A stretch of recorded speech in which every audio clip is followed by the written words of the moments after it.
Hey, good morning, all. Welcome to the Common Good Podcast. Back to a Tuesday rhythm around here. Hey, Rob.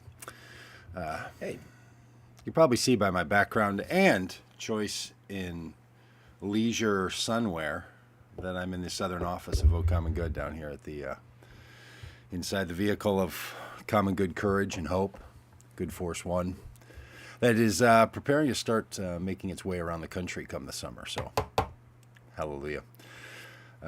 South Florida. It's going to be 79, sunny, breezy. How is it? 79. Yeah. Oh, weather-wise, You've been great. Have you been to the beach? I haven't yet. No. I came down with my grandson because he and his mom she had a work thing to come to, so they met here, and then he went off to Disney World, Nice. which they went to Magic Kingdom. Complete nightmare for them. Never been. They hated it. Yeah. Then had to same day buy tickets to Universal Studios. Apparently, Magic Kingdom, there's nothing going on. Most things are shut down. There's construction everywhere. I think Trump has taken over Magic Kingdom and has just ripped all the glory and magic out of it and has turned it all into a crappy construction zone. So then they had to buy brand new tickets to go to another park. Wow. Anyway. That is a And then I real got problem. sick. And I don't know if you've ever been alone in an RV in Florida and sick for 4 days. It's terrible. It's terrible. Really get your mind erasing on what you're doing with your life. I can tell you that.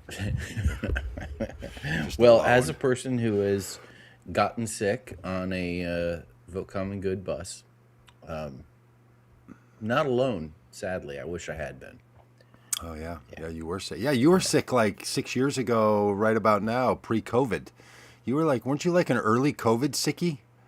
No. I'm referencing the time I threw up on the bus and splashed it on the poor driver's shoes. As I was... Yeah, I'm not hearing your words. Oh, my goodness. There we go. Now I heard you. Okay.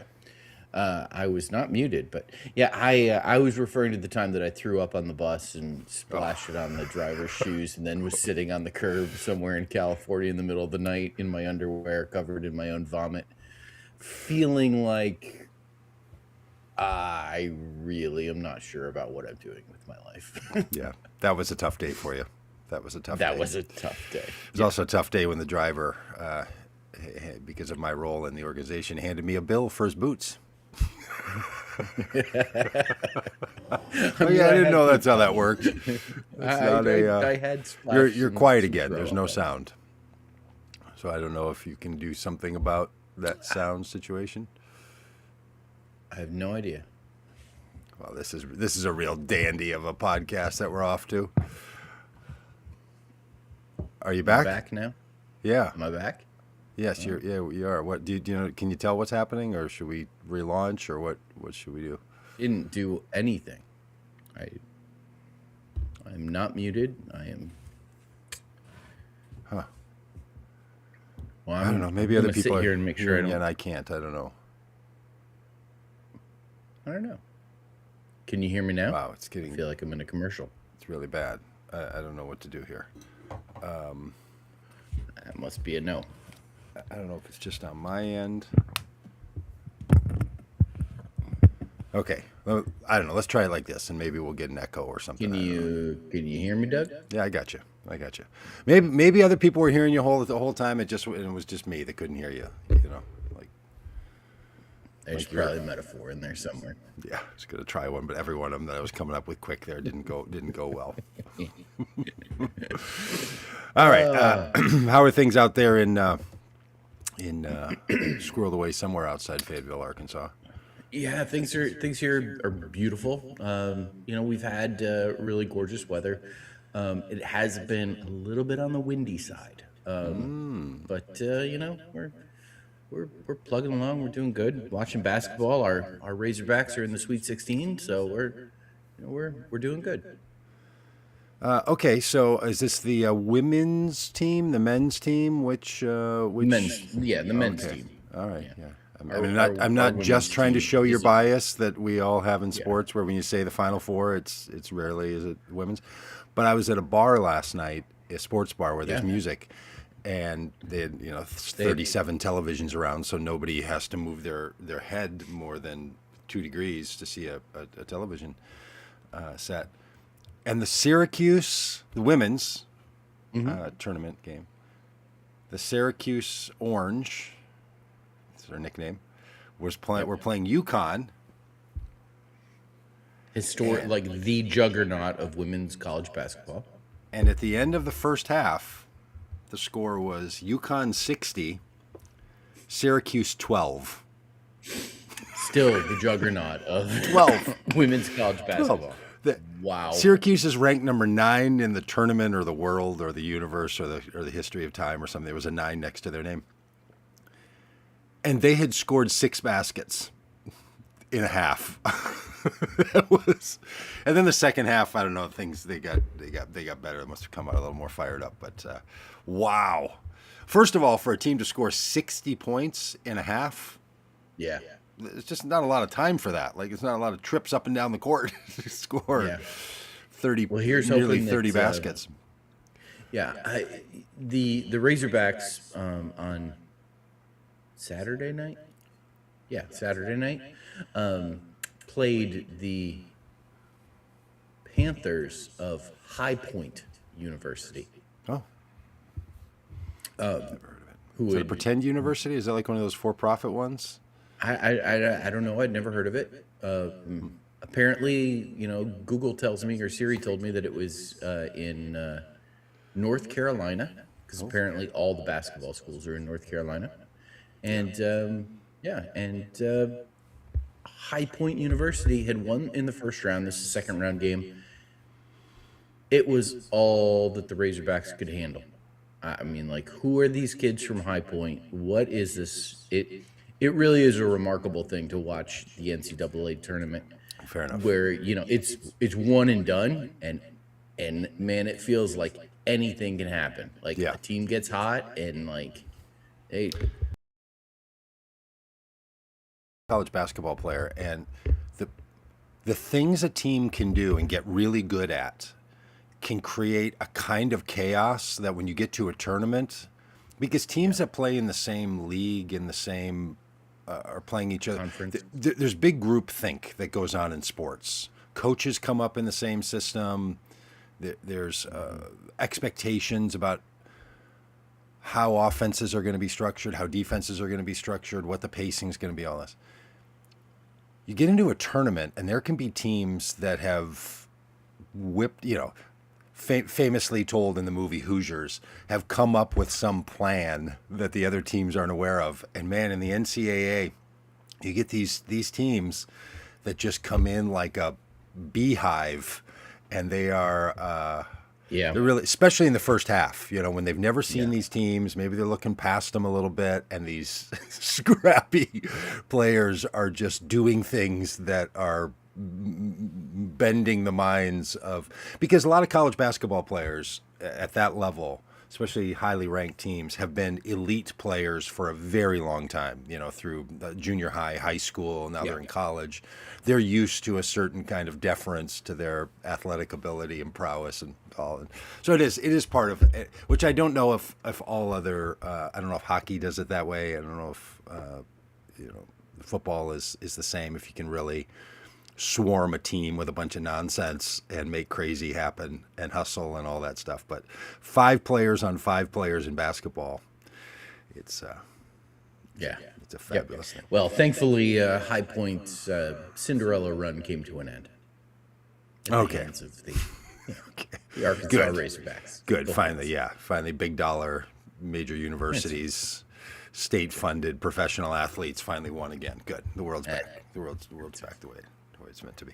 Hey, who's going to win the whole thing, Rob? And when is it? Isn't like April? Isn't March Madness something that happens in April now? Is that where we've gone with all this? Yeah. I have since high school. I have been a Duke Blue Devils fan.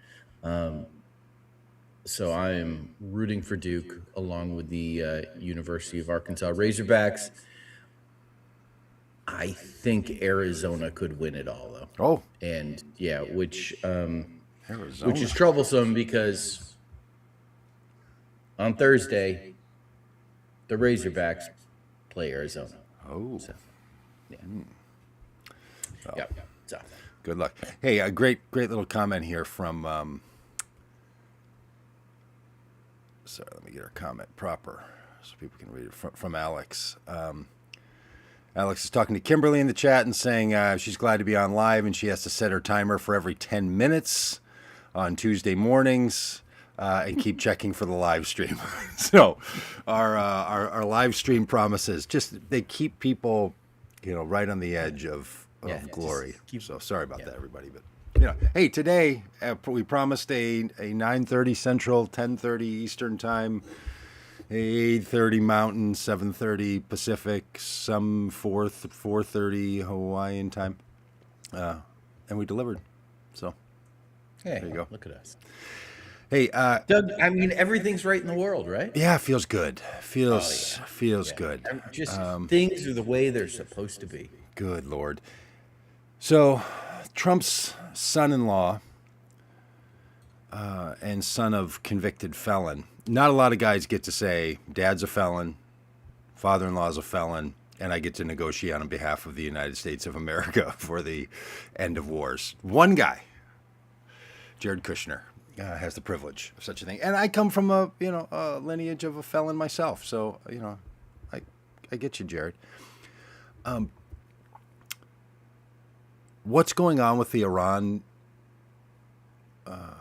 war is so off the range now of anything reasonable.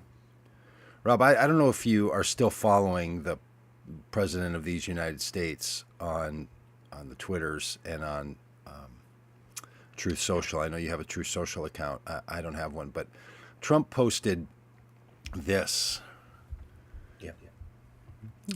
I am pleased, he starts, to report, now this isn't all caps, I am pleased, so But typo, I need third you to be yelling it. third word, third word in, there's a typo.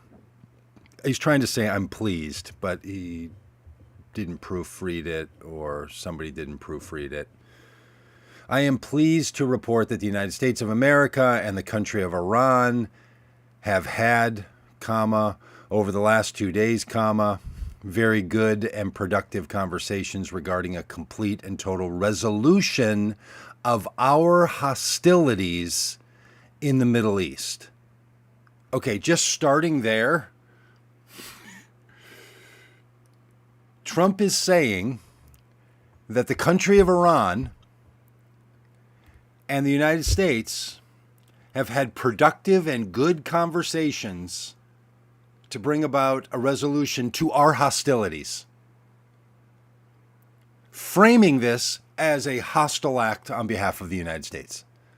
This is the President of the United States saying our hostilities against Iran, they are now working out a deal with us. I thought, Rob, as clear as I can remember, a total and complete surrender was the thing that was being called for. Yep. But now apparently our hostilities are going to be negotiated in their end regarding a complete and total resolution of our hostilities in the Middle East based on the tenor are detailed, in-depth, constructive conversations that have the right tone, the right tenor. Iran has on and they continue to bomb sites around the Middle East with you at all. In fact, if you want our demands, Iran has said we restart our nuclear program. Like, there is none of this is true. And then he writes the next word, detailed constructive conversations, which will continue throughout the week. I've instructed the Department of War to postpone blah, blah, blah. We're going to talk about that in a minute. The word that he chose to use in the phrase, and constructive conversations which will continue, is the word for the mythical character who flies on a broom. He wrote the word WITCH. Doug, you know how Which?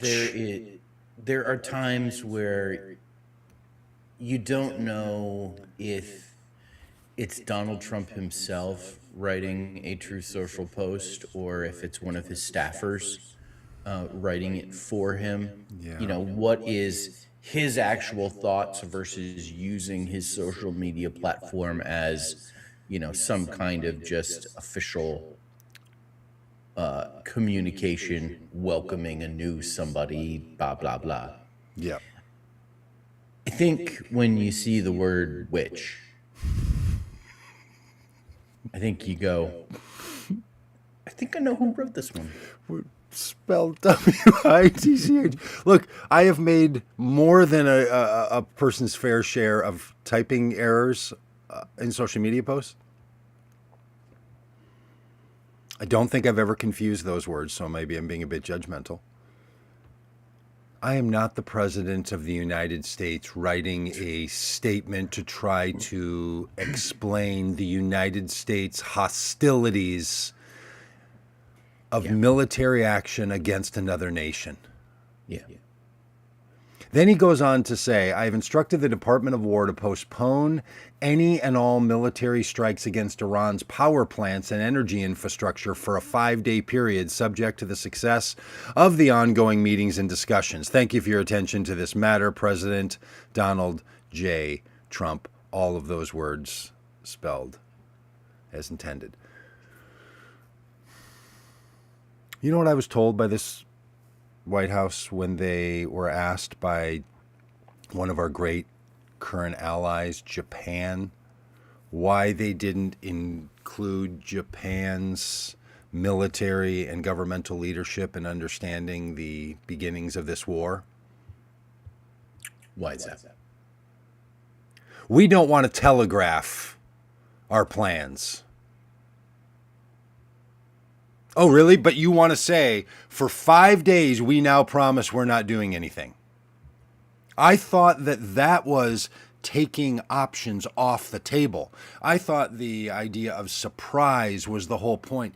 I mean, the insanity that goes into these people's daily contradictions. And again, the thing that's so heartbreaking about all of it, this is about a war we have going on, killing thousands of Iranians, innocent people, U.S. soldiers dying, being put in harm's way, and this clown show is out there making up a story and tacoing himself. Trump always chickens out.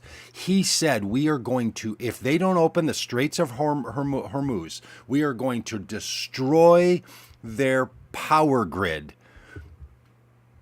which, by the way, he found out constitutes a war crime. You can't do that under international law. The markets lost their minds, so he had to back off, negotiate with himself, make up a fictional story, which maybe was cast upon him by a witch.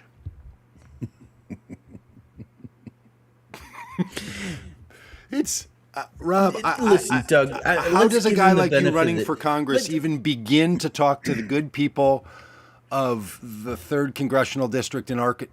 You running for the 3rd or the 5th? Yeah, third congressional district in Arkansas, to say we have a dangerous person making decisions and statements. Now, Doug, I think we need to give him the benefit of the doubt. This is a president who is a peace president. This is a president who now holds a Nobel Peace Prize. He doesn't know how to go to war.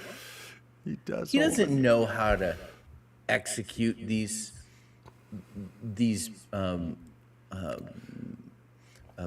campaigns against foreign countries. It's just not in his DNA to be able to, it's not in his good genes to be able to do this well. He's not a tough guy. He's a peace guy. He's got soft hands, little hands. He's a conceptual developer. Doesn't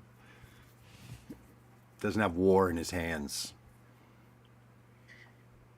Okay, can I show you a couple Either that or he's blitheringly incompetent at everything he does. Hey, here he is on the tarmac. Which, again, of all the things I could wish for presidents in the future, could we doing these interviews on the tarmac? The background noise. I mean, my God, it's man. ridiculous. Come on, this is 2026.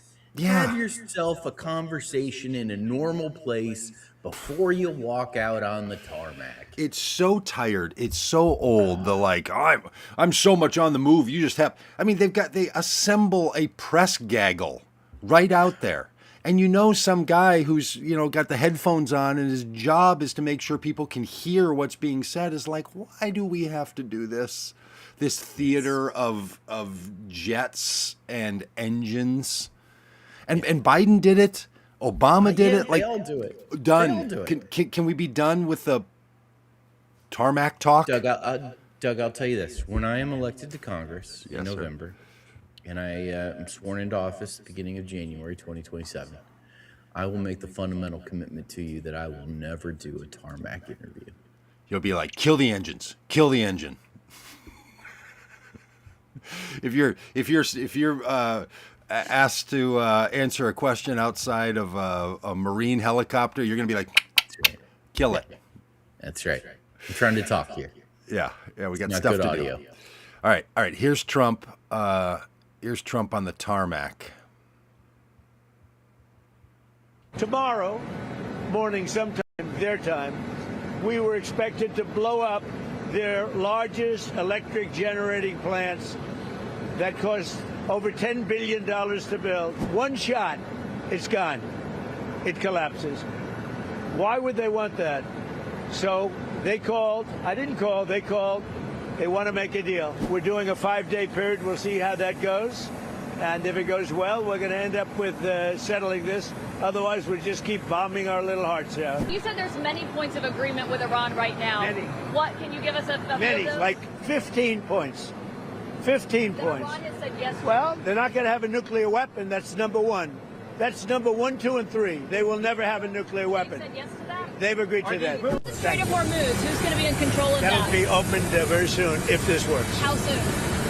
And who's in control of it? Will Iran still be able to control the flow of oil? Be jointly controlled. By who? Maybe me. Maybe me. You want the United States to be in Me control and of the Strait of Hormuz? Ayatollah, whoever the Ayatollah is, whoever the next Ayatollah. Rob, the He's just making stuff up. He's just making clearly stuff up on the spot. on the spot. I mean, you could watch that over and over and literally watch a man's eye where the reporter asks, when will the Straits of Hormuz open? I mean, this is so important for global energy and trade. And he's like, well, immediately. Well, if this works, then soon. Then soon. Okay, well then, how do we not get back in the situation again? Who's in charge of it? Huh? I don't know. Me. I don't know. Maybe me. Maybe me. Maybe me. I'll do it. I'll do it. Me. Rob, not even thinking about America first. Not even thinking about make America great again. Not even thinking about should the President of the United States be spending their time. What competency do you think the President of the United States, Donald J. Trump, no matter which word you want to use, what capability do you think he has to manage a shipping passageway He'll have in the Middle East? It's Jared so insane. And this guy is thinking this is going to calm the markets. And the fact that any investor is like, oh, wow, I feel really better. Trump thumb typed out in all caps some statements telling the world our military plans. Now I think things are going to be okay. Here's what gets me, Rob. The number of people who literally believe the guy. The headlines.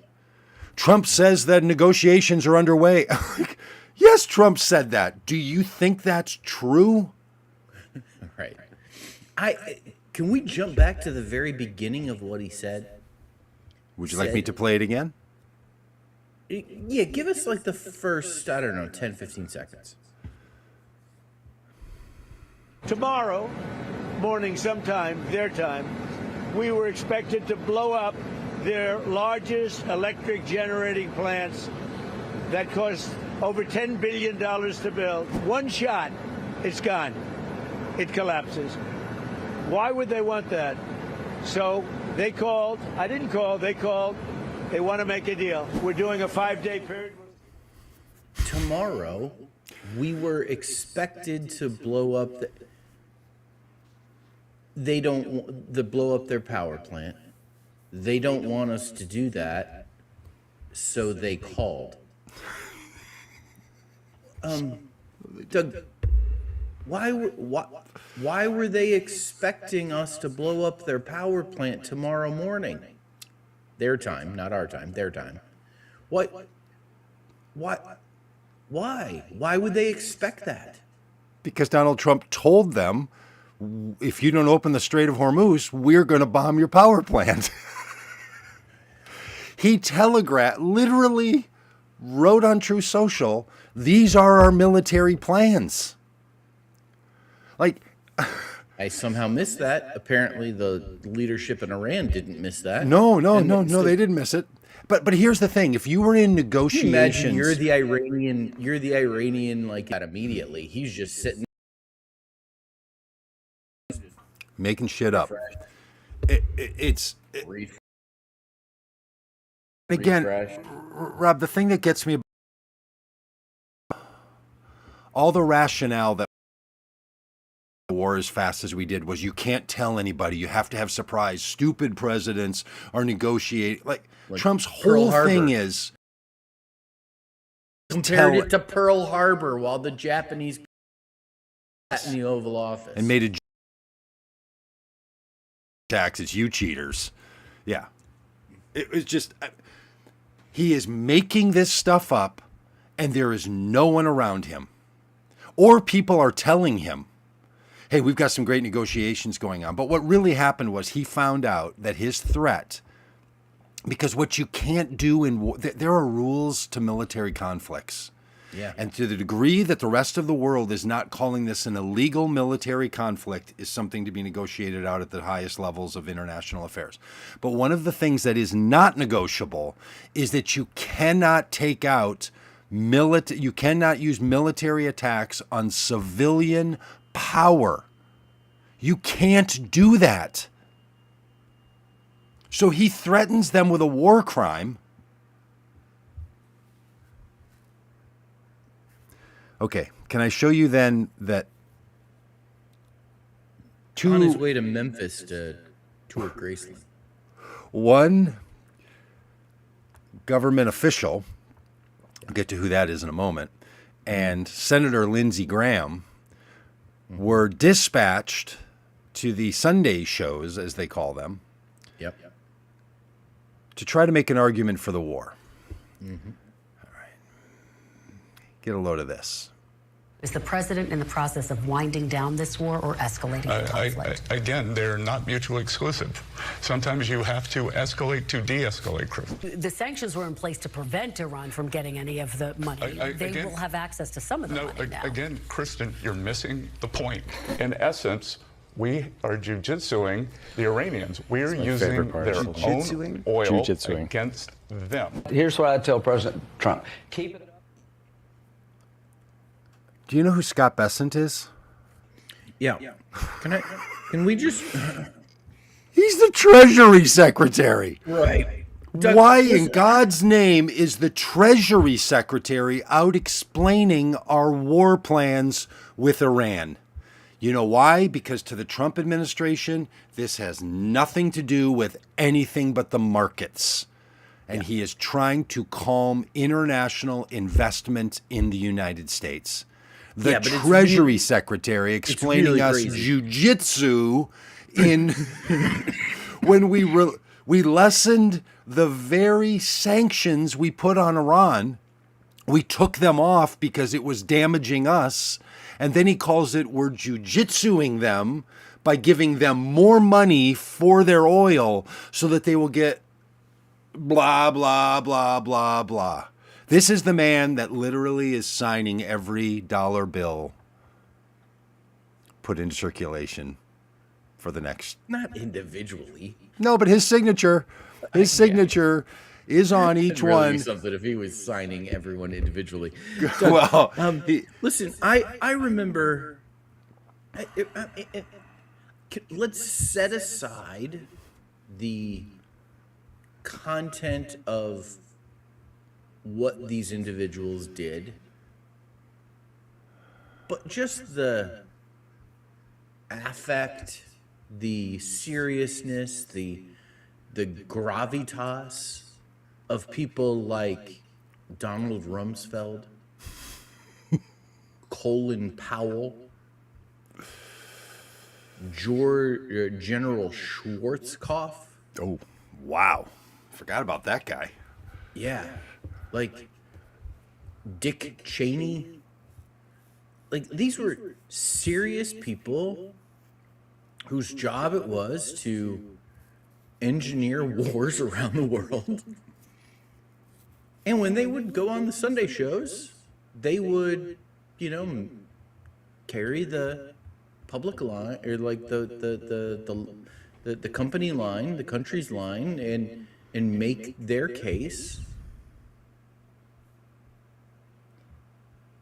And the Trump administration is sending out the Treasury Secretary? Treasury Secretary. And not just on one day, repeatedly sending out Scott Bessent to explain. Was Linda McMahon unavailable? Linda McMahon, whose career was made in professional wrestling and now is she again the head of the education department? Is that what she's? Yeah, she was in the first administration. She was the head of the Small Business Association. Okay. And now she's the head of the Department of Education. Department of Education. Which I think, why isn't she? We got to educate the American people about this war. Let's send out the education secretary to talk about it. It just unbelievable. Yeah, and you know what's shocking is who it's not. It's not wannabe superhero Pete Hegseth, but more importantly, it's not the Secretary of State of the United States of America saying we are in war, soldiers are dying, innocent people are under threat, and we're taking this seriously. Instead, it's Scott Bessent. Take it seriously when you're wearing clown shoes. I need to see Scott Bessent's shoes. I need to see his shoes. Are his shoes the right size? When Scott, why isn't RFK Jr. out here talking about this war? It's Scott Bessent saying we're essentially doing jujitsu. Jujitsu. Are you dropping to the ground and scooting on your butt and sneaking up on the Iranians in the negotiations and wrapping your legs around them and it's just okay. It goes on, and I'm sorry. In the process of winding down this war or escalating the conflict. Again, they're not mutually exclusive. Sometimes you have to escalate to de-escalate. The sanctions were in place to prevent Iran from getting any of the money. They will have access to some of the money now. Again, Kristen, you're missing the point. In essence, we are jujitsuing the Iranians. We're using their own oil against them. Here's what I tell President Trump. Keep it up for a few more weeks. Take Cargill. We did Iwo Jima. We can do this. Rob, we did Iwo Jima. We did it. We took care of Iwo Jima. Doug, can I ask in you World a War question? II. I heard someone say jujitsuing in the background. Is there someone with you in that? No, it's a video clip that I had to edit, and somebody else was talking over it. Okay. I had to go find those things. Yeah. Hey, on the screen here, I have just a little research on an attack in Iwo Jima in World War II, where 6,821 United States soldiers were killed. 19,217 were wounded. There were 26,000 total casualties. The battle lasted from February 19th to March 26th of 1945. And it was the first time in the Pacific War where U.S. forces suffered more total casualties than Japanese defenders inflicted on them in return. Lindsey Graham picks that historic reference to say, this is what I would tell President Trump about our war in Iran and taking over Karg Island. It is listen, both the you level and to Lindsey which Graham these have are done not this only thing not where serious, men. Hold on. Asinine. Both you and Lindsey Graham have done this thing where you have mentioned Karg Island like this is something people know. The majority of Americans cannot name the Vice President of the United States. Of course. How are we supposed to know what Karg Island is? Well, only from this podcast, I guess. No, Yeah, I'm asking for me. What is Karg Island? I don't know. It's one of the areas that Iran Industry. uses for its refining of oil. So if you take over Karg Island, you basically have taken over their oil refining process. When we start thinking about the important islands in America, certainly the Hawaiian Islands, those are important. Manhattan Island, Staten Island, important island. Martha's Vineyard, really important island, where I honeymooned. Marco Island is an important island, right? Yeah. Captiva. Captiva. The Florida Keys. Well, if you're an Iranian, Karg Island is one of those. It's important for lots of reasons. Is it like Mackinac Island where there's no cars and you're just you're riding around on your bicycle and eating some fudge? It's crucial to the infrastructure of Iran's oil industry. Do you have to take a ferry there like you do when you go to Martha's Vineyard? I think you're missing the point, though. I think what Lindsey Graham wants to do is to reach back into time and to say, pick the most bloody... Airbnb? Are there Airbnbs I can get on Karg Island? Pick the most brutal battle in the history of World War II, where we lost more U.S. soldiers than our enemy lost their defenders, and say, I'm going to tell the president, just like we did then, we can do it in Iran. Yeah. It is so unbelievable. I mean, if you are a veteran and you hear Lindsey Graham casually throwing around, let's conjure up the great death of American soldiers in a battle. That's what I'm going to tell President Trump we can do. We can do it. I mean, if you're going to be a warmonger, at least know your war history. It is unbelievable. All right, one more clip. And then we'll talk about some other things. Can I just point out for anybody that might be wondering, Karg is spelled Kharg, which gives it a little I don't know, it took it up a notch for me. Okay, you were thinking Cargo Pants Island. Yeah, that's right, Karg Island.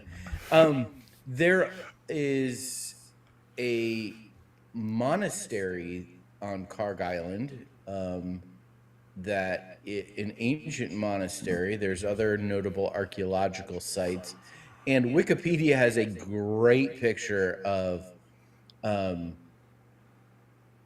Iranian oil company employees on the beach of Karg Island in 1970. Wow. So I mean, a beautiful place. Beautiful place. Hey, I think, yeah, absolutely. We should sacrifice. I'm saying facetiously. We should sacrifice as break their backs. Context, believe it would cripple Iran and blah blah blah. Speaking of another beautiful island, the America first, no foreign wars, no. Spend our time, our treasure, our money, our effort at home.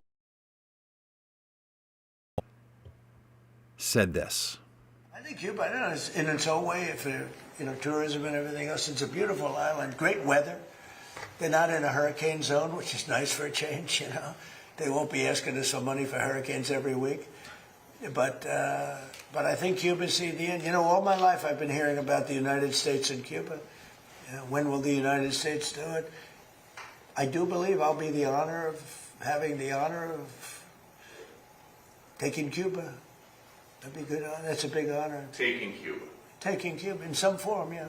Taking Cuba. I mean, whether I free it, take it, I think I could do anything I want with it. You want to know the truth? They're a very weakened nation right now. This makes me angry. The President of the United States sitting in the office saying, I can take Cuba. It'd be a great honor. What a great honor to take Cuba or free Cuba, whatever you want to call it. I don't know. Just I could take it. I could free it. I could do whatever I want with it.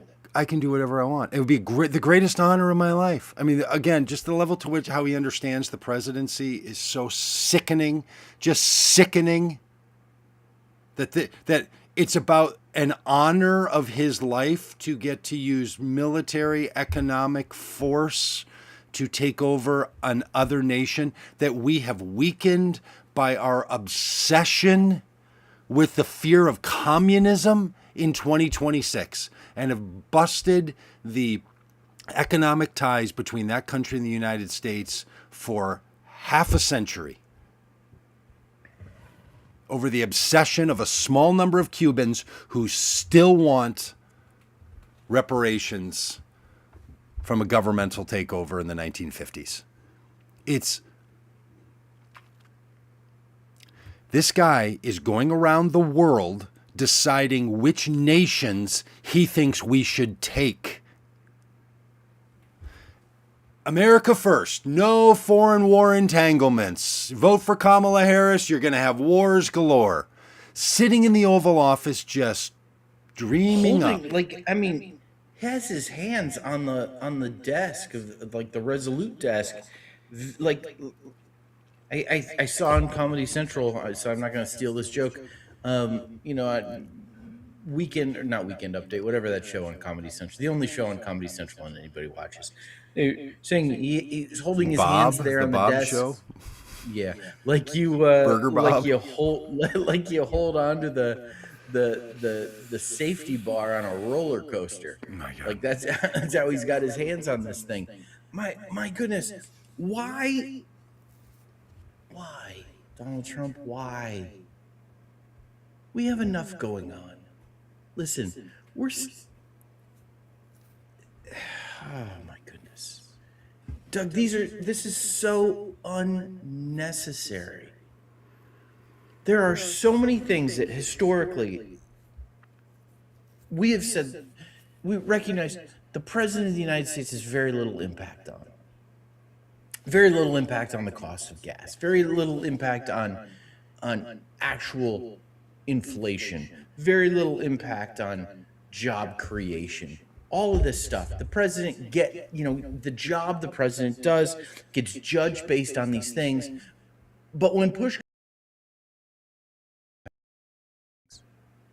and here is Donald Trump throughout this entire second term, simply doing things because he can, that the impact of them are actually negative for the American people.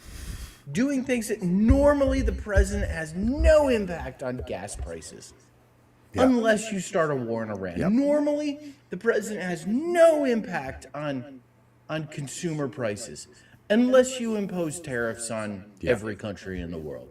Normally, the president has no impact on any of this stuff unless you unnecessarily futz with it all simply because you can and want to. And you are so incompetent.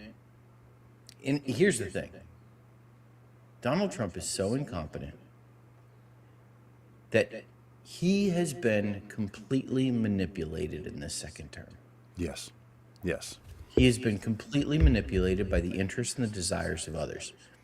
It was Israel and Saudi Arabia who wanted a war in Iran. Yep. It's not in the United States' best interest. No.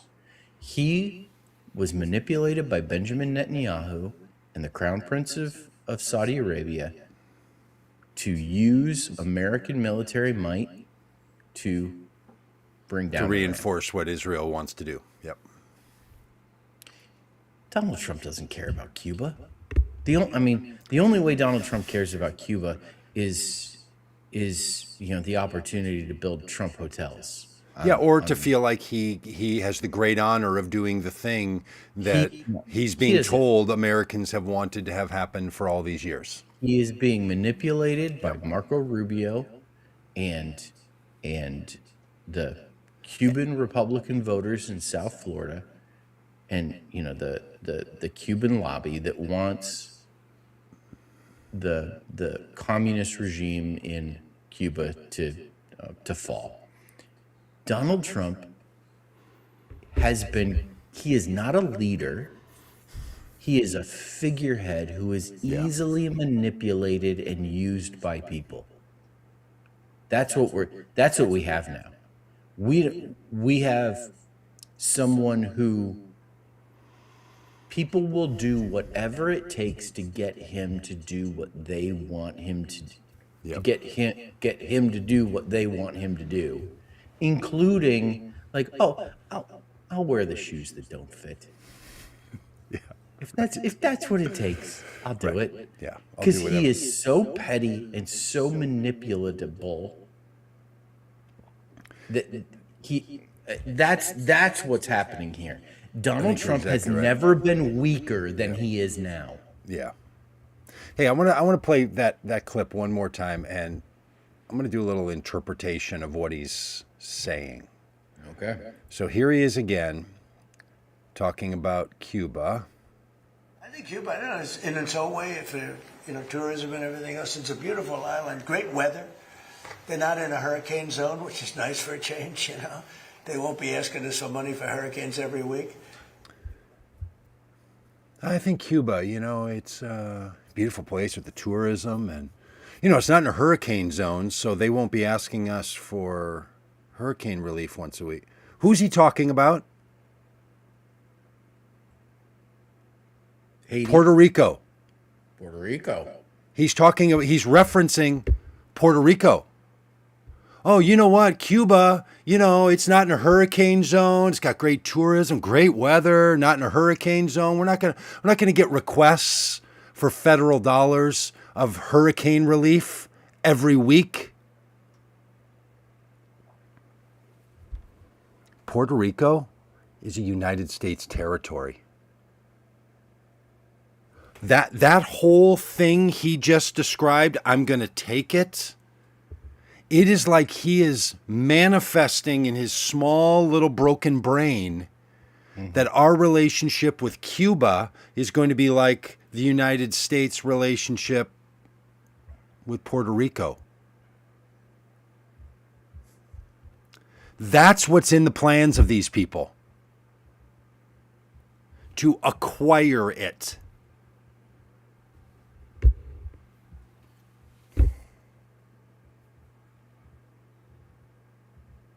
It's really frustrating, Doug.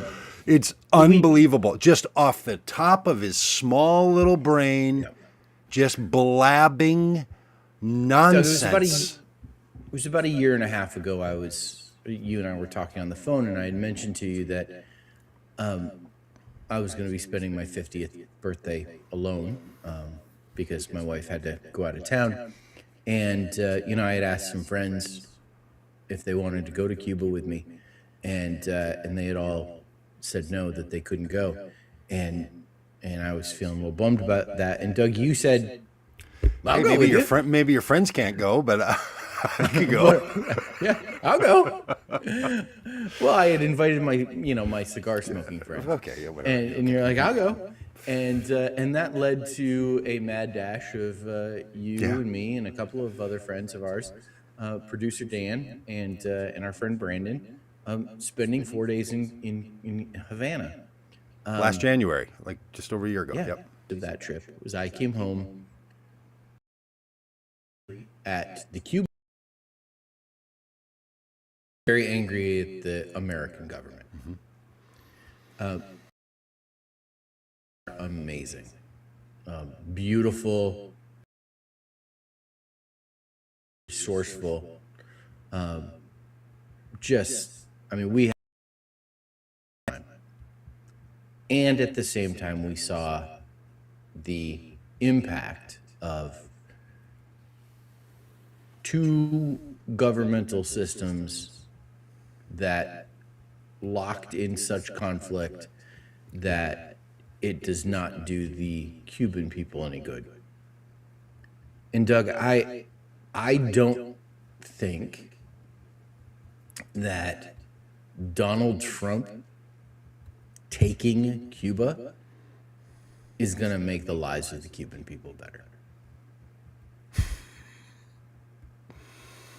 I'm just looking at the track record. I'm not sure. I know the lives of Americans aren't better because Donald Trump has been in charge. Are the lives of the Venezuelan people better at this point? I should go get it and read to you. I've got a dear friend who's in his late 80s. His name is Charlie Hardy. He was a Catholic priest who spent most of his life in Caracas, Venezuela, and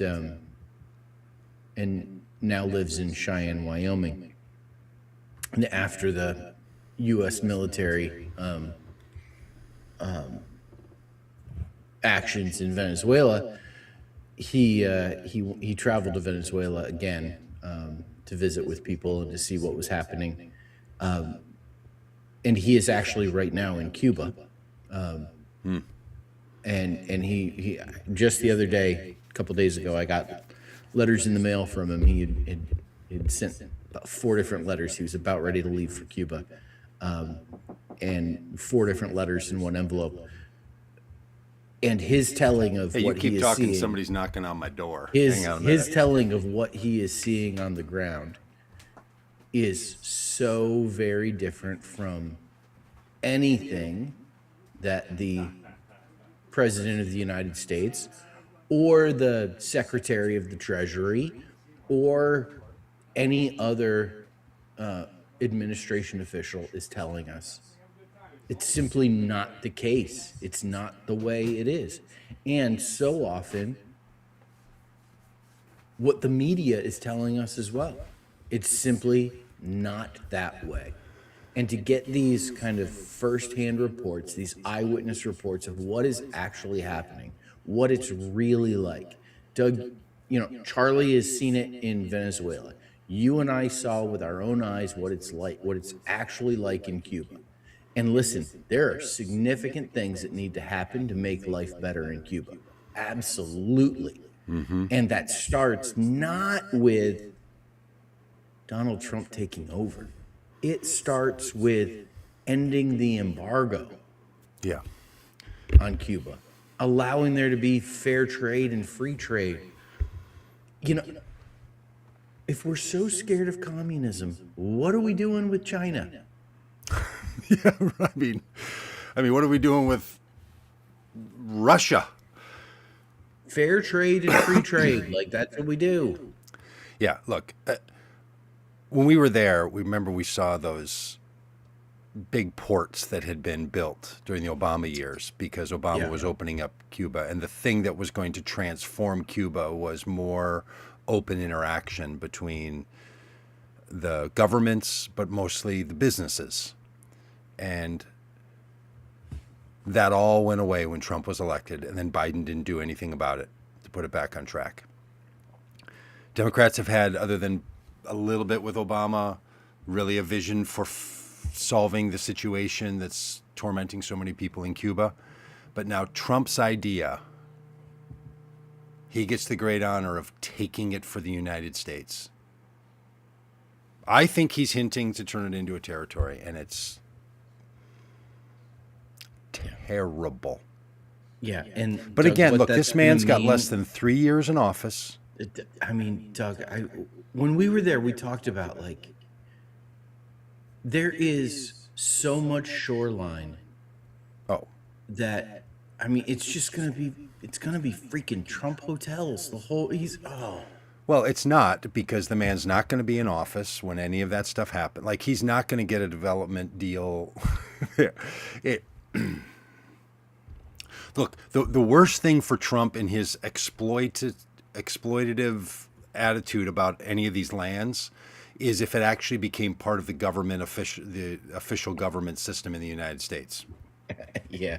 Because there goes that. This is a guy that literally can't run a casino profitably. So, no, it's not going to have Trump hotel. I mean, I know you're not saying this, but it can feel like, because for more than 10 years, we've had Trump looming over our heads. Yeah. And it's going to be more than 12 years that he's been in the power of the presidency zone. He's failing. His time is coming to an end. Any plans that he has now, doesn't even have time to. He's not going to get the West. He's not going to get the East Wing finished, let alone a hotel built with his name slapped on it on the shorelines of Cuba. Doug, I don't know. But the damage he'll cause in Cuba by doing something stupid, which he's already doing, unthinkable. I don't know if you've got any footage of his time in Memphis, but he was that tarmac interview that we watched. He was on his way to Memphis, or he went to Graceland, because we're in the middle of a war. We have ousted a duly elected leader in a foreign nation in Venezuela. We are threatening another nation's sovereignty just off our border. We are continuing to threaten allies around the world. We've got rising gas prices. We've got a volatile market. We've got a crisis with transportation and travel. We've got the government partially shut down. We've got accidents happening on American runways. And Donald Trump is signing guitars at Graceland, talking about how, he never had a chance to meet Elvis, but maybe you should talk like you met Elvis, because Elvis is great and he's great and everybody's great. He is so unserious. Yes. And his voice, these clips of him in Memphis at Graceland, his voice is so frail. Yeah, he's really getting frail. He's frail. He's weak. And he's not a lead. What blows my mind, Rob? I watched an interview that Tucker Carlson did with the guy who was the head of the counterterrorism task force and resigned last week. Yeah, forgotten his name. You know what I'm talking about, though? Yep. Big Trump, real super Trumper guy, but quit over Iran and all this stuff. It was startling to hear in that ecosystem this YouTube video where Tucker Carlson and this guy, Chris, I think his name is, are talking about how brilliant they believe Donald Trump is. And I don't think they're just mocking it up for the crowd. I think they actually believe that he's brilliant. And in that world and in that ecosystem, how they think he's this unique character that because of the deep state can do blah, blah, blah. But then Tucker Carlson is also really pissed about Iran and believes that Trump is being manipulated. So somehow he's a genius who can see things other people can't see, but he's being manipulated. And this counterterrorism guy starts talking about how he was blocked in his role from investigating the shooter who shot at Donald Trump at Butler, how he was prevented from investigating any further into Charlie Kirk's murder because he was called off by the FBI and others. This is the person whose job it is, as he says it, to investigate foreign entanglements in any of these activities. Slow walked, called off, couldn't get responses, just couldn't do their work, couldn't do any of it. Then he describes breaches in Trump's security, which I was not aware of. I didn't remember hearing about these, but like a police officer, off-duty police officer with a weapon on his body walks up and greets Donald Trump. Like in the last few months. And he's like, and then somehow they went out, Trump and J.D. Vance or somebody went out to some restaurant in D.C., and the like environmentalist group were at tables next to him. So the Pink Brigade or something. You know what I'm talking about? Did you hear about this? Code Pink? Was it Code Pink? Code Pink. Some of those people get close. So this guy says, this is the guy who's he's a nutter, full on Trumpy, Trump's a genius, blah, blah, blah, America first, ran for Congress guy under all that stuff. But he's like, look, here's what I think's going on with Iran and Israel. Because of the Butler shooting, where Trump, like some thing over the weekend where Trump said something and then did something, and then the next weekend he was shot in the ear. And then Charlie Kirk was totally against Iran. He said, I saw Charlie Kirk in the stairwell of the West Wing, and Charlie Kirk said to me loud enough for everybody to hear, get in there and try to stop this war with Iran. This guy says that's what Charlie Kirk said to me, and then he's dead. And we can't investigate this, and then the Code Pink people get close, and then somebody breaks through security, and he's like, all of that to me looks like Israel and some other forces are sending a message that we can get to Donald Trump. And if you can't keep me safe, and he said this, he goes, but he's so brave, he would gladly lose his life for this. But what he's afraid of is his family. And that if we can't keep President Trump safe, what does that mean for his family? So here's the guy who was the head of the counterintelligence thing saying to Tucker Carlson, basically, I don't have any proof, but here's my view. They're putting the tap on Trump saying, we're going to kill you and we're going to kill your family unless you do what we tell you to do. He's so I'm telling you, Rob, it is like, oh my lands. This guy, and he's the guy that quit his job over Iran because he couldn't. Wow. It is worth watching, and you'll just be like, first of all, have you ever watched Tucker Carlson do and Tucker Carlson's being pressured by the FBI and being threatened by the FBI for his stuff on Iran, and they're all still defending Trump, but blaming the deep state and all the rest of this. But if you ever watched Tucker Carlson, it blew my mind and freaked me out at a way of like, God, this is what people are listening to and what they're hearing and the frame that's being set. And wow. Wow. Doug, a couple of meanwhiles. Meanwhile, Mark Wayne Mullen is now the Secretary of Department of Homeland Security. Any thoughts on Mark Wayne? Yeah, well, here's my thought. It's just simply this. How much do people hate being senators?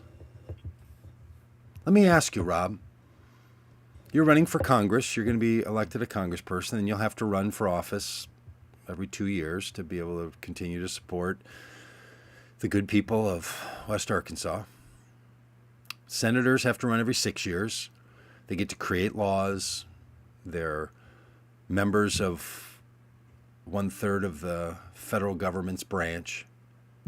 Why would all these senators be so willing to give that up to be the member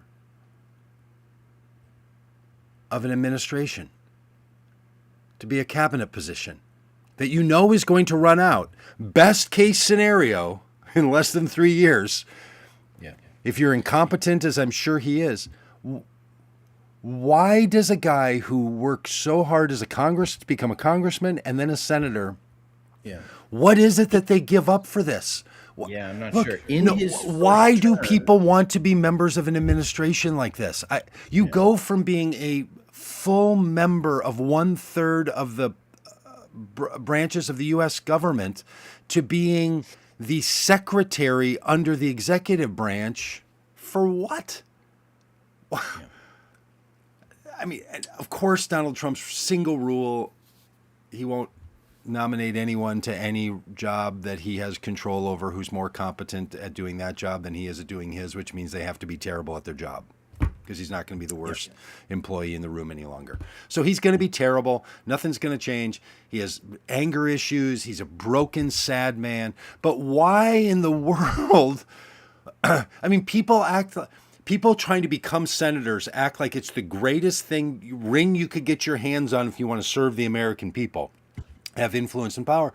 And then as soon as they can go work a short-term job for an administration, they take it. Yeah, especially because he's from Oklahoma and, serving his first term, he's going to, he could be in the Senate for life. Doug, do you know, honestly, do you know of Marco the boatloads? Yeah. Assisting TSA. Okay, here's my take on this, Rob. The Democrats are winning in this fight. Down funding for firms within ICE. Because look, ICE agents are not trained TSA agents. No, they're police academy dropouts. They're now pulling people from what they said was such crucial work to keep America safe into managing people at airports, crowd control, and checking bags. Because they can't continue to fund TSA, which is central to keeping America economy moving, without pulling those people away. So in a Scott Bessent-like jiu-jitsu move, somehow Democrats pulled ICE agents away from their damaging jobs to wasting their time at America's airports. But look, Democrats hold the line. They're already so they're trying to figure out some negotiation. They were talking like Republicans were talking like they had a deal, and then Trump wouldn't sign it. So they're trying to blame Trump on all this. Senator Kennedy was out babbling about all that stuff. So, look, Democrats, there's only so many things we can do. You can hold the line on this. And if they get a supplemental to fund TSA, just keep holding the line on DHS funding. Which, in 2005, you couldn't have imagined that we would allow Department of Homeland Security, the newly created structure to solve the problems that gave us 9/11. Yeah, I don't know, maybe we'll just hold off the funding on that because of ICE agent rules of being able to go with masks and nameless uniforms and cars. Hey, Rob, we have one more bit to play. It's going to be a very long podcast today. All right. We have our do-gooders that we like to talk to. And, we've started doing this. We did a pre-record. Yeah, we started doing this thing where we're talking to people that are doing good in the world. People that in some way, shape, or form are trying to make a difference and trying to do something. And that shows up. And this is like the great beauty of it, Doug, is that there's such a multiplicity to it, that there's so much to do. And some things are going to work, some things aren't going to work. But man, let's try. Let's invest in all sorts of different approaches and let's throw all the spaghetti at the wall and see what sticks. And so we had a conversation with some folks from Citizens for Impeachment, and they are organizing and supporting candidates that will impeach Donald Trump, and not just impeach him, but convict him and remove him from office. And so, fun kind of thing that they're up to. This is an interesting conversation, and we talk about, hey, whether this works, whether this could work, whether it wouldn't work, whether it's worth the shot. Hey, there's kind of that been there, done that. We've already impeached this guy twice in his last term. What are we doing this again for? But I think I think folks are gonna enjoy this conversation because it really taps into the sense that so many of us have, that this guy is so corrupt. There's got to be some accountability. Yep. All right, and so here it's a pre-record, so it starts with us kind of recounting all of this. But and this is going to end the podcast. So when this interview ends, we're going to be done. So we won't be live posting your chit chats here. So we'll say thanks to everybody for all of your contributions here on all of this. Thanks to all of you for being a part of this. Alex and Peggy and Lucia and. Wow, there's so many. Mike, Dave. Yeah, thanks to all of you for always being a part of the Common Good podcast. And Alex and Kimberly, glad you were able to be on live with us today. And now a sort of live version because, an unedited interview from a week or so ago. Ready? Yep. Here we go. Hey, y'all, here's that promised segment we told you about where we talk to some do-gooders. Rob, tell us who we're talking to today. Yeah, I love this. We're talking to people that are just doing creative, interesting things in the world. And, they're getting involved in all sorts of different ways. And today we are talking to Kira Havens at Citizens Impeachment. And Kira, thank you for being with us. You want Donald Trump impeached? Not only Donald Trump, but I would like him and all his enablers impeached as well. And you know what? Let's throw the Supreme Court in there while we got it. There we go. Hey, let's go big or go home. And I should clarify, not just impeached, because he's been impeached multiple times. Mm-hmm. Yeah. Impeached, convicted, and removed from office. Mm-hmm. That is correct. We need 51% of the House to impeach. We need 2/3 of the Senate to convict. And once convicted, we can remove him. But it is a matter of getting those two bodies of the government to actually work together to deal with this constitutional crisis that we're in. That's the challenge. Yeah. Okay, so we want to talk about the how and the why. Let's start with the why. Why is this a thing for you that you have that you've devoted part of your life to and your energy and your attention? And what launched is it an about entire website for it. and organization and a whole infrastructure and stuff we'll talk about. How where does that come from? Yeah. So I'm a veteran at the United States Air Force. My job was to launch nuclear weapons if the president ever gave that order. That was my first job straight out of college. So I'm very familiar with with strategy, with how the United States presents itself on the world stage, right? How we deal with foreign policy. And one of the things that every service member does is they swear an oath to the Constitution. And that oath is to support and defend the Constitution against all enemies, foreign and domestic. And right now, I have no trouble saying that there is a domestic enemy in the White House. It tramples on the Constitution endlessly.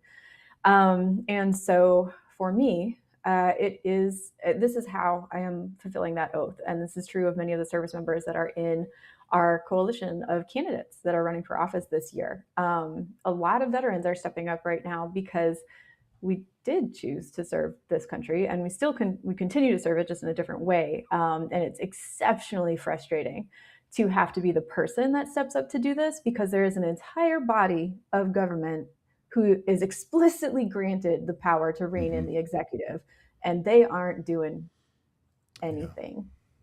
All right, so Kara, a couple of quick questions. We're going to talk a lot about why Donald Trump deserves to be impeached. I believe it.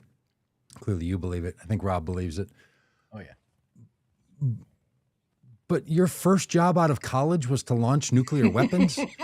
Like it they was. give that job to recent college graduates? That I'm sure a lot of people are going to hear this and be like, oh, "Okay, hang on a minute. Wait a minute, what? Oh, How does it that is 20 work?" to 24 years old, and that is everybody in this unit. There have been.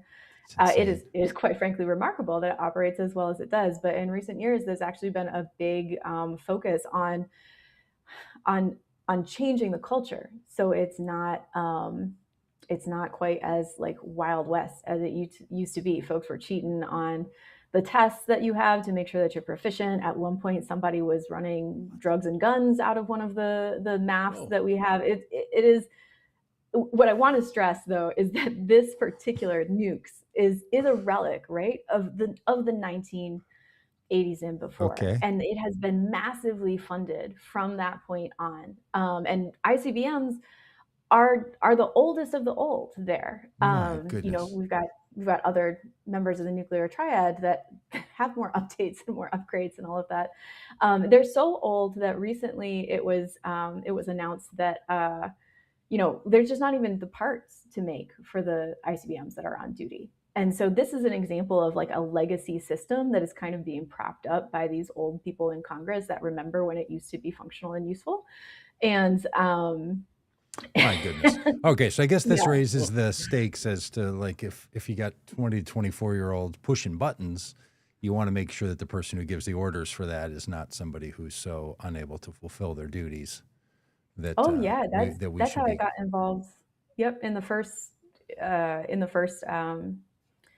time Trump was president, there's a group called Global Zero, and I wrote a whole essay about how we used to depend on the person in that office having the personal capacity for judgment and integrity and an understanding of foreign policy and U.S. interests, and having all of that. That's why it is linked directly to that person for the capacity to like make that order. And in the 60s, this worked. You were able to sit across from a table with another human being and talk down some escalations. But that is not possible today with this person in office. And that really did shift my perspective of how we can safely and appropriately use this power if we can. Yeah. Because there are no checks on the presidency right now. Yeah, and in some ways in politics, there's this term people use sort of cavalierly to say, it's kind of the nuclear option, and which, we should probably take more seriously the fact that the United States is the only country that's ever used nuclear weapons, and we did it twice, and one time was just a practice. So we have a sad history with that kind of thing. And the right is given to the president, and this person's not capable. So the nuclear option version of removing a person from office is impeachment. All right. So I don't think so. Actually, that's just written in the Constitution of how you do it when somebody is unfit for office. It's not really nuclear at all. It's just kind of how it goes. If they lived through a revolution where they had to, fight a war to get rid of their king, and so they wrote into the Constitution, if you don't want a king, this is how you avoid it. You impeach them, you convict them, and you remove them from office. That's it. Yeah. How does this not escalate into every president that's elected having some percentage of the population who didn't vote for the person just continue an ongoing, impeachment launch as soon as somebody's elected to office? Whether that's the president or the Supreme Court or a member of Congress, like lots of people can be impeached. What about the argument that elections are the means by which we do this? And Donald Trump showed who he was, then ran on that, and he got reelected by the majority of voters on Election Day. How do you talk about the relationship to the election versus the behavior that the president's endeavoring in while in office? Sure. So first, a little bit of a historical perspective. That is actually something that the founders, the framers were afraid of, is that, well, this guy is just going to get impeached all the time. Nobody's ever going to agree on anything, right? But the structure of our political system is such that it almost never happens. It's happened more recently in recent years. But it is not a tool that is commonly used by Congress or to exert their influence on the executive branch. So that piece of it, the worry that someone will always stand up and say, well, let's impeach this guy. I mean, as someone who has been doing that for a year, there is plenty of friction to keep that from just being like a willy-nilly thing that occurs, right? The real struggle is if your Congress believed it was a co-equal branch of government and the Congress decided to do that continuously. Yep. That would be a problem. But since Congress doesn't actually think it's a co-equal branch of government at this point, we're fine. It's not a problem. I should not, as a citizen, be telling Congress to do its job. They should have the integrity to do that job themselves. They don't, and that is a whole problem on its own, which we are also trying to solve. As far as the election goes, I do not wait to take out the trash until November. I handle it right now because I am an adult that understands how to take care of my responsibilities, right? The folks that want to wait for November to do an election, all right, you sit with your trash until then. I am going to focus on getting it out of office. So great. So Kira, when I started my campaign for Congress, the reason I decided to run is because I believe that, as Doug likes to say, Donald Trump is a threat to the planet and everything that lives on it. And we have a system of checks and balances. We have a system that is designed to make sure an executive doesn't overreach from the executive branch. The courts are iffy. Sometimes they check and balance him, and sometimes they don't.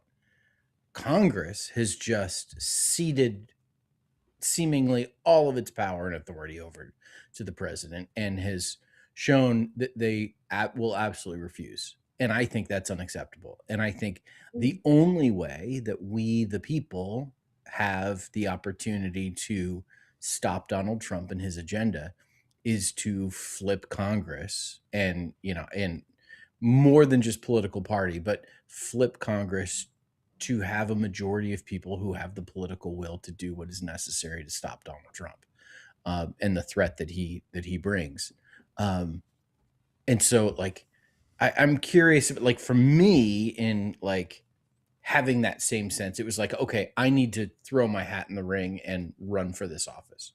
For you, it sounds like you, sensing the same thing, have decided to get organized and organize people to bring about pressure in this way. Like, talk about like how, like, what does citizens impeachment look like? What, like, how are you organized? What is it? Yeah. So I started out really naive, and I imagined that, you know what, maybe there's just not actually enough public pressure to make something happen. And so I ended up connecting with someone who used to work in the Senate. And they were saying, well, the Senate can slow down all of this. All they have to do is deny unanimous consent. So unanimous consent is what the Senate uses to bypass the rules of the Senate, which are kind of old and archaic and take a long time. Any senator can stand up and say, hey, let's skip this rule, right? And if nobody objects, they skip the rule and they move on. They use that process about 20 times a day.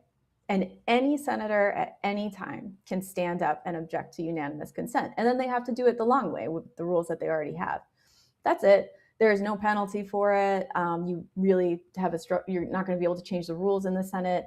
All you got to do is stand up and say, I object. And then you get to give a little speech about why you object. So if the senators really wanted to talk about how terrible this president was, they could just refuse to allow for unanimous consent and give their speech and grandstand about it all the time and really change the tone of the conversation. And so I am a data-driven person. I was a scientist in a past life. And so, I started counting.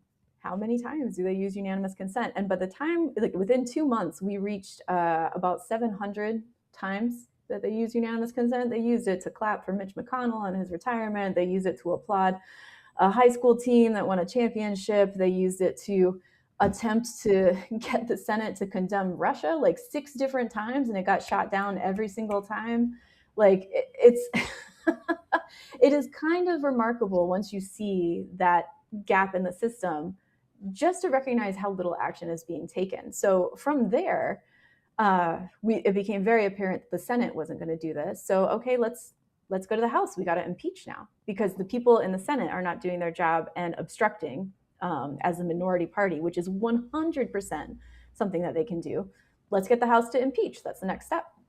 So we recruited, 1,000 people. 600 of them sent an email at the exact same time on April 7th. On that Tuesday morning, we had every single office get contacted. I think maybe we had to email South Dakota, but all other 434 of them got emailed. We included an article of impeachment that we wrote, and we said, are you guys going to do this or what? And then 3 weeks later, Representative Thanedar from Michigan picked up that article of impeachment, dropped it in his own impeachment resolution, and brought it to the floor of the House for a vote.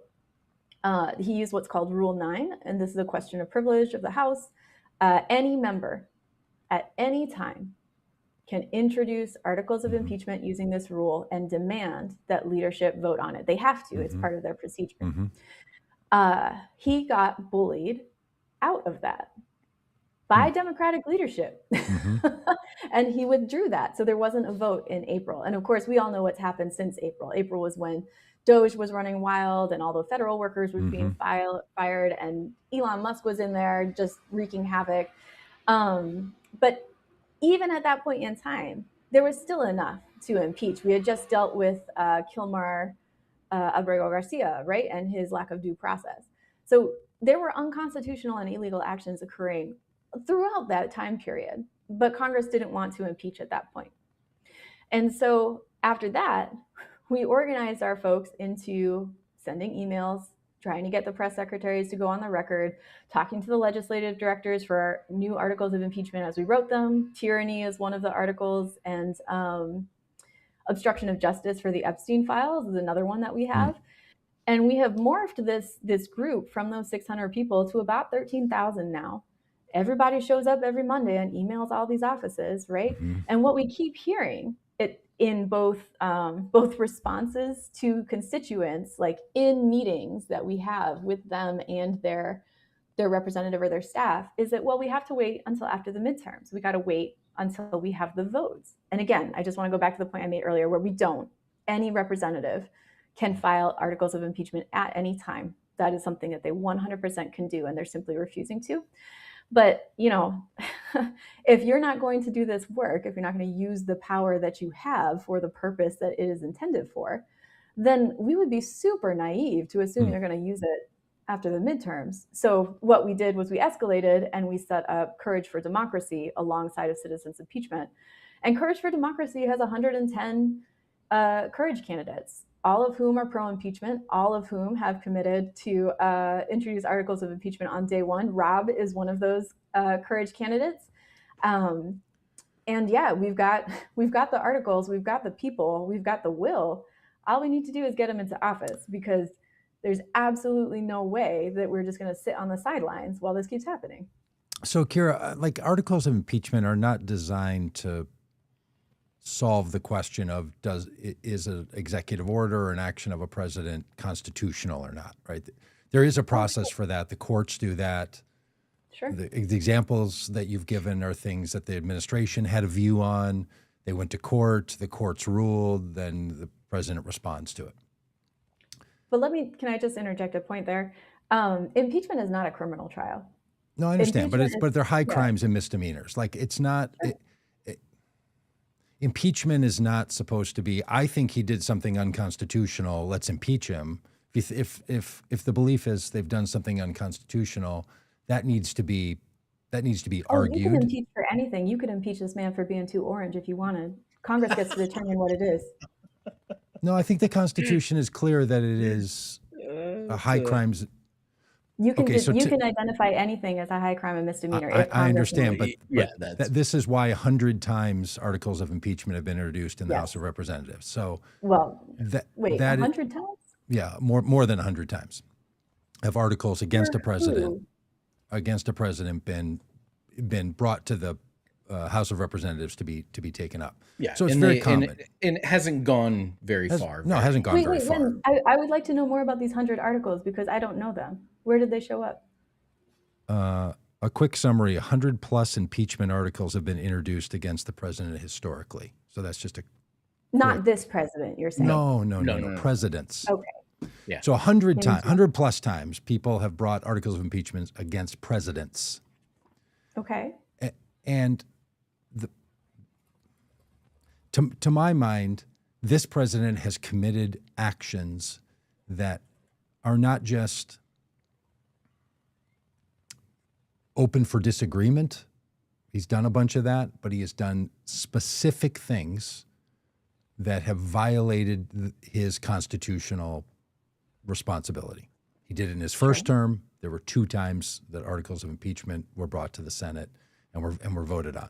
What are the things that you believe he has done that should be understood by the population, by Congress, as these are the kinds of crimes, the kinds of misdeeds that a president has committed that warrant him being removed from office, that are not just he's too orange or I didn't like what he did in this one thing or he said something.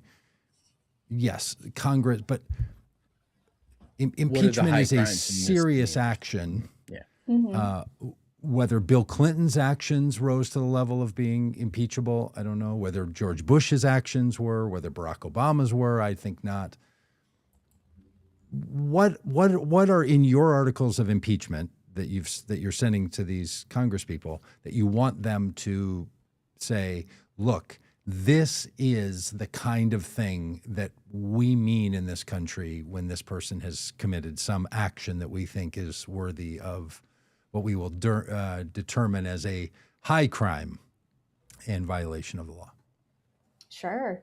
It's a long list. Can I talk for a little bit? Yeah, pick one, or like what's in the what did you put in the one you sent in April and the emails you've sent more recently? What are the actions that you would say, okay, that's the crime? Yep. So we have 3 articles of impeachment right now. We're working on a 4th one, which is corruption, and that's just the ways that Donald Trump has enriched himself in office. Bribery is one of the crimes listed in Article 2, Section 4 of the Constitution. That one will be coming out shortly. The other 3 are tyranny, treason, and obstruction of justice. Under tyranny, we have 3 categories. That's when either the government violates your civil liberties as an individual, as they did with due process with Kilmer Abrego Garcia, as they have done repeatedly in attempting to get rid of birthright citizenship, as the 14th, sorry, that's the 14th Amendment. The use of ICE to kick in doors, explicitly violating the 4th Amendment in memos, right? This administrative entity is endorsing and promoting these ways in which it can violate your civil liberties. The second piece of tyranny is going to be usurping powers of Congress. And this is a real easy one because this is also just written down in the Constitution, right? You have the usurpation of the War Powers Act, which has happened repeatedly, right? Not just for Venezuela, not just for Iran once, but for Iran again. And now we are in the middle of this war. You also have the usurpation of powers of the purse. And this is when you have duly appropriated funds that are just negated wholesale, where you have the firing of these federal workers falls under that same structure, because that is illegal. You cannot do that once Congress appropriates those funds for that purpose. That's not what the executive does. And the third piece of it is unchecked aggression, and that includes the threats of violence made towards allies like Greenland, and the threats of violence made to folks that we've historically had a lot of tension with, like Cuba, right? We are just out there asking Mexico if we can go ahead and send drones into their sovereign territory because we feel like we should get to some cartel that we're interested in. This is a violation of the rules-based world order that we've operated in for a really long time. So that's tyranny. Treason is the assembly of men to revolutionize the government by force. This has happened several different ways. Most notably is with ICE and other federal forces that have been deployed to American cities to terrorize the American people. This is still going on, even if Kristi Noem has been reassigned to a special envoy position, even if Tom Homan said the surge in Minnesota is done. There are still federal agents accountable to no one but the federal government, occupying cities over the objections of the people charged with their safety and security. That is treason. That undermines the fabric of this country. And then the third one is obstruction of justice for the Epstein files. Obstruction of justice, this one I modeled, I write all these, this one I modeled on the Watergate articles of impeachment.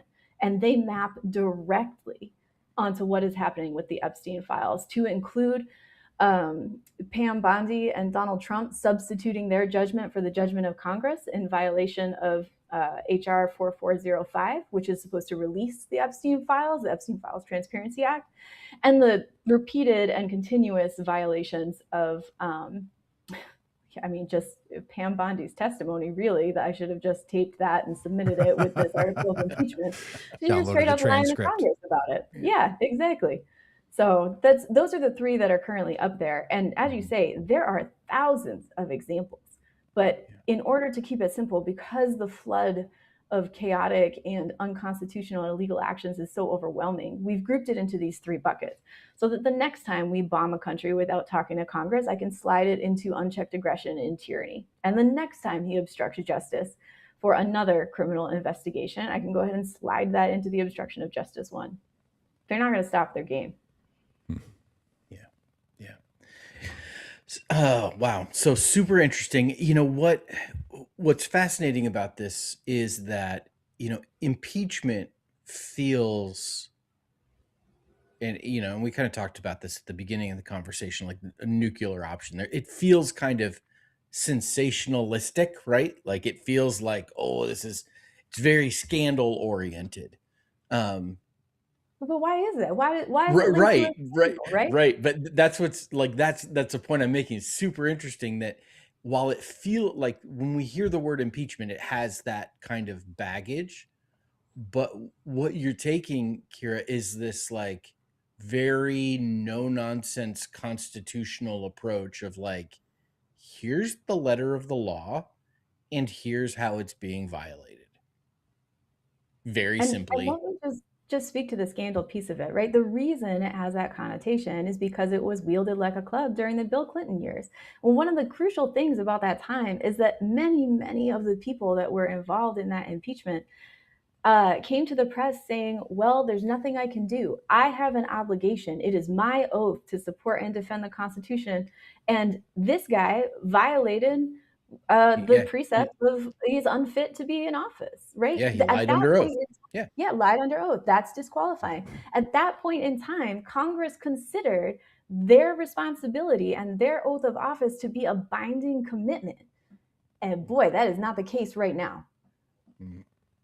Well, they did it in Trump's first term, right? And things that were so clear, like he was extorting Ukraine, so that he could, demanding that they were going to work on his behalf in an upcoming election. And then he oversaw and demanded that people attack the United States Capitol and let them keep going, and did nothing to stop it. Those actions were not determined to be worthy by the Senate for him to be convicted of the impeachment crimes that were brought before him.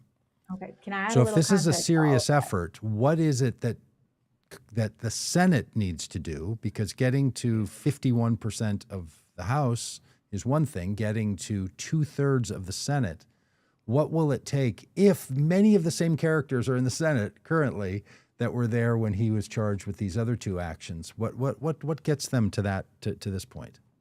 Sure. So a little bit of context about why the Senate did not vote for conviction there. The Senate actually takes a separate oath when they oversee the impeachment proceedings. And they're supposed to swear an oath where they say, I will duly take into consideration the evidence that is presented to me. Senators just skipped the trial. and then they showed up to vote for their party leader. And that right there, that is a violation of, of their oath once again, right? Two oaths, I guess, because they had to swear another one in order to deal with impeachment. What the Senate should have done at that point, if, again, they consider themselves an actual body of government with power and integrity to, defend, they should have expelled the people that blatantly violated their oath. This is a power that they have. They can go ahead and set that up, and they can kick those people out. These types of self-governing practices have just vanished from Congress as a whole, right? They are not doing this sort of self-regulation at this point in time. So in order to get the Senate to convict, we're going to need to do two things. One of them is replace people when we can, right? And the other one is make them afraid of the public. And I fully intend to turn this machine that I have built for the House on the Senate as soon as we get articles of impeachment passed. People are organized by district. I can group them by state, and that gives me anywhere from 500 to 1,000 people ready and willing to email their senators every single day if we ask. Because this time, impeachment is not something that Congress is like, I guess I got to do it. This time, it is a citizen-led movement, and they cannot stop us. And if people want to know more, citizensimpeachment.org. .com, where com stands for community.